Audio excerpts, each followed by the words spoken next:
Students across Canada have been protesting and mobilizing for years to challenge steep increases to tuition fees. So why has nothing changed? Younger generations have been shouting for what feels like our entire lives. We take to the streets to demand action on the climate crisis, to affirm that Black Lives Matter, to stop Asian hate. And while we're being told that action's being taken, nothing of substance is done. We're speaking truth to power, but are those in power even listening? Do they even care? The question itself is the problem. We've been appealing to the moral conscience of institutions and companies who just don't have one. With climate change coming, we don't have a lot of time left. So if convincing politicians and corporate elites doesn't work, we have to force them, not through appeals or by threatening their reputation, but by hitting them where it hurts. Their bottom line, their wallets, their money. After all, if we're going to prevent the ice caps from melting, we can't depend on their hearts melting first.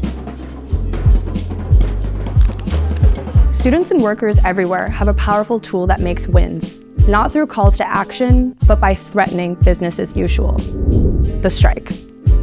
In Canada, student strikes are mostly associated with Quebec's 2012 student protest, the Maple Spring. But the word's been appearing a lot more recently on English campuses, thanks to the Fridays for Future movement started by Swedish activist Greta Thunberg. Students around the world sprung to action to coordinate climate strikes to demand action on the climate crisis. This movement led to the largest mass mobilization in Canadian history, with close to 1 million people marching across the country on September 27, 2019. I was there, and as a member of l'ASFA and Climate Strike Canada, I helped make that happen. And while I hate to be nitpicky about this, it's important that we on English campuses make note of the difference between actions like this, which are more accurately described as days of action, marches, or walkouts, and a genuine strike. So what is it that makes a strike different from a protest? A protest is an individual action that applies moral pressure, whereas a strike is a collective withdrawal of participation that applies economic pressure. So in short, a protest calls on those in power to do the right thing, where a strike hits them in their bank accounts until they give in. When members of a group strike, they collectively vote to withdraw their participation from an expected activity. Workers on strike, withholding their labor. Tenants on strike, withholding their rents. And students on strike, withhold their academic labor. This means not going to class, not going to your prof's office hours, not completing assignments. Technically, you could stay home and just binge Netflix all day, and that counts as striking too, as long as you're not doing anything academic. The goal of the strike is to prevent an institution from functioning. Mic check. Mic check. I am part of the student movement. Now, you might be asking yourself, how does that do anything? Haven't I already paid my tuition fees? They're just gonna fail me. Remember, strikes are a collective action that exerts economic pressure. Students in so-called Canada can exert economic pressure on our provincial governments through something called the double cohort effect. Or put in simpler terms, they can't afford to fail everybody. Here's why. Students pay a lot in tuition fees, which continue to increase dramatically. Pay a whole lot. A whole lot. But did you know the government still pays a lot more for our education than we do?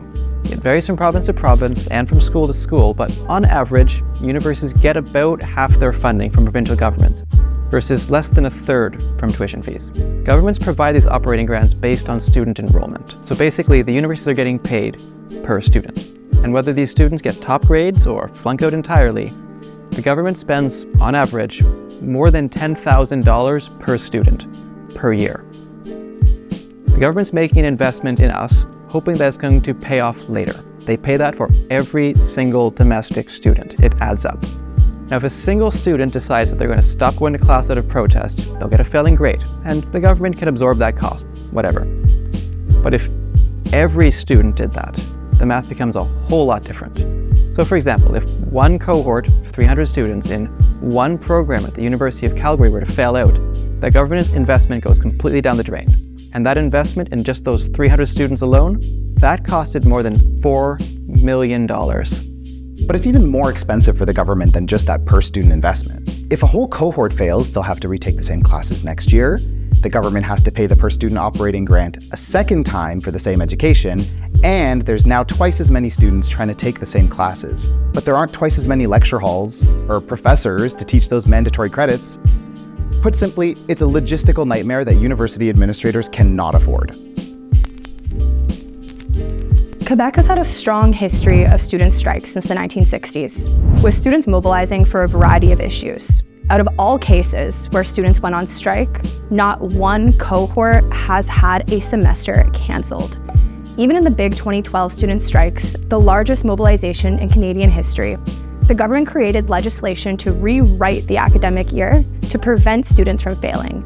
That's how far they're willing to go to avoid the double cohort effect. Strikes don't ask elites to do the right thing. They use students' collective power to force governments to make a choice between one expense and an even bigger one. It's naturally risky by nature. Strikes are essentially a high-stakes staring contest where students and governments wait to see who's going to blink first. But students are at an advantage here because the government has a lot more to lose. And when we look at the history of it, governments are consistently the first to blink. When we're on strike, students aren't just begging, we're bargaining from a position of power. Thanks to decades of austerity, students are already packed like sardines into classrooms and lecture halls. The system simply doesn't have the capacity to fail us all, but that's our power. That's how we win.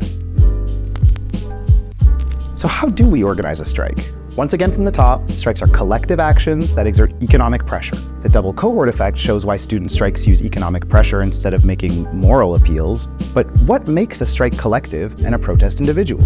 Even at a really big protest, everyone in attendance is there out of personal choice. A strike, on the other hand, is when a group, workers in a workplace, tenants in an apartment building, or in our case, students in a department, vote to take action together. A group democratically decides whether or not to go on strike, and when they do, it affects everyone, no matter how they voted.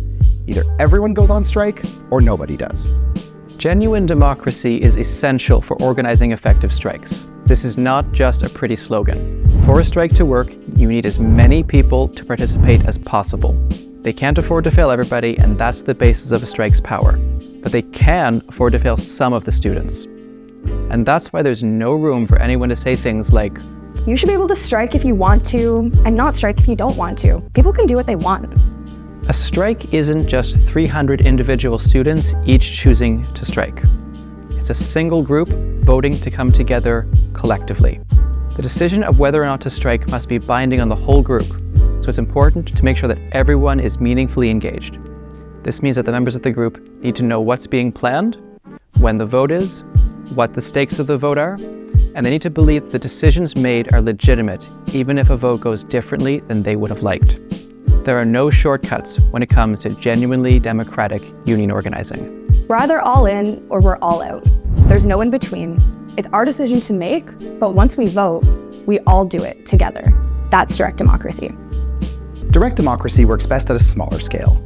If the Concordia Student Union held a strike vote, their organizers would have a really hard time meaningfully reaching out to the 36,000 student members, let alone engaging them all in a general meeting and mobilizing them to stop classes from happening. So instead, when students at Concordia want to strike, they have conversations at the department level. Instead of all Concordia students voting to strike, the journalism students might exclusively organize classmates for a strike vote where every journalism student has a voice. Even theater students at the University of Calgary were able to go on strike in 2022. Unlike attempting a university-wide strike, it is possible to meaningfully engage a couple hundred students that organizers already share classes with and can easily connect with. Genuinely democratic, collective decision-making is possible on a smaller scale. To build up a student strike to truly powerful numbers, the trick is to have these smaller scale votes repeatedly, department by department and faculty by faculty. Each time a department votes to strike, it becomes easier for the next one to do the same. Do get excited, but it's important not to get ahead of yourself if you're trying to organize a student strike. You shouldn't expect things to look like Quebec in 2012 right from the get-go, because even that took months to escalate into what it became after the first Québécois Association did vote to strike. And it took 2 years of students patiently laying the groundwork before that. So you should resist the urge to try and call a strike for your entire university. It just doesn't work that way. Your department association can be used for more than just networking and parties. If you want to have a real strike, organize at as local a level as you can. So by focusing on these groups, You'll be working at a scale where it's actually possible to have a strike vote that will be respected and can be enforced. This is where you have friends, classmates that you get to see in multiple classes over 4 years. People here recognize you even if they don't know you, and you can establish a genuine connection with these people. It's totally possible to speak to students in your own department about striking together and making an authentic, genuinely democratic group meeting happen. Can you do that for 10,000 plus students though? Yeah, exactly. So, instead of trying to have one big dramatic vote for all the students on your campus and then hoping that tens of thousands of students will strike, you need to decentralize. You build momentum by organizing at the department level and have multiple strike votes in succession. Here your movement will build momentum like a snowball, getting bigger and gaining strength as more departments vote yes. One clever way to build solidarity and to ensure that you don't have only 100 students striking all alone is something called the strike floor. A strike motion at a general meeting would say something to the effect of, I don't know. Be it resolved that the Concordia University Journalism Students Association will go on strike for the week of March 18 to the 22nd. But you can word this differently to include a strike floor, like this. Be it resolved that the Concordia University Journalism Students Association will go on strike for the week of March 18 to 22nd, provided that strike mandates are also approved by student associations representing at least 20,000 students in 4 regions of the province. This is the strike floor. It lowers the stakes for the first few associations holding their votes. Then it becomes easier to win the next ones in line since they know other students have already voted to strike. It also helps that it keeps focus on the big picture while organizing at a local level. For organizers in large student unions, even though you really shouldn't be holding a university-wide strike vote, you still have important work to do. Your role is to build and track the strike calendar. Identify students across departments who can do strike organizing in their programs. Give them all the support, training, and resources they need to do it, and keep track of when each department's general meetings will be. Work with your team of organizers to make sure that the departmental votes are timed well.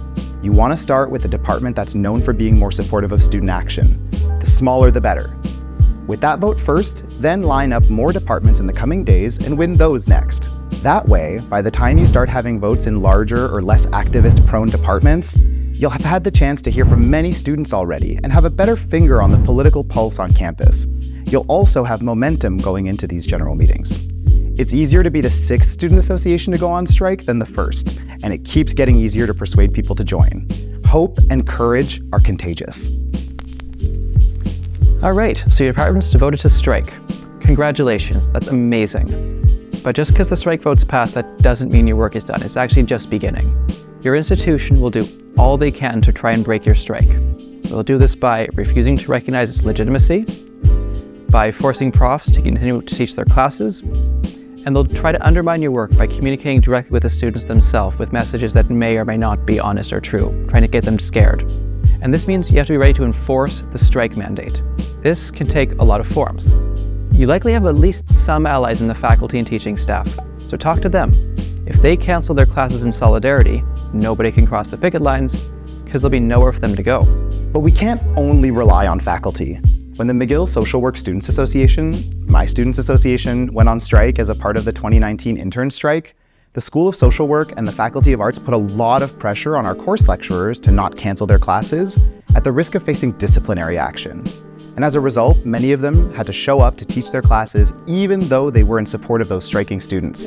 In situations like these, you need to have a mobilized base of students who are able to picket classrooms and picket labs and lecture halls to ensure that people cannot attend class. It means walking into classes that are actively taking place and disrupting them. In some cases, it can even mean blocking access to buildings. Because these tactics can be confrontational, this is the most intimidating part of the strike. It can be challenging to enter classrooms and remind classmates that the democratic will of students must be respected. It can create tension between students and staff, and in most cases, campus security will be involved. So for this to work, people need to be aware of the risks that they might face, and they need to be okay with those risks. You need to be thinking about what tactics to employ for your specific university's context, and that'll depend not only on the level of mobilization of your students, but also on things like the physical characteristics of your building, and even the number of students who voted to go on strike in the first place. One of the most important things that you can do to enforce the strike vote is to identify your allies. There are faculty and staff who are on board with the movement, and you should lean on them for support. Engage with students who you notice are particularly active in conversations around the strike, and help them to turn that interest into concrete mobilization. Get into contact with the various labor unions on campus and request their solidarity, and develop links of solidarity with other campus groups as well. These are people who are already on your side. Solicit and accept their help. Remember this, our power is in our numbers. Our institutions and governments know that, and it's time that the students on our campuses do too. We have the tools, we have the political will, and all that's left for us to do is to organize. Don't forget, governments pay for your education for a reason, because it has value. When students are organized, we give the capacity to channel that knowledge into creating realistic, credible alternatives to the status quo. We can push for an end to tuition fees. We can mobilize for meaningful changes to legislation. And as we've seen in the past here in Quebec, we even have the power to topple governments. So what are we waiting for?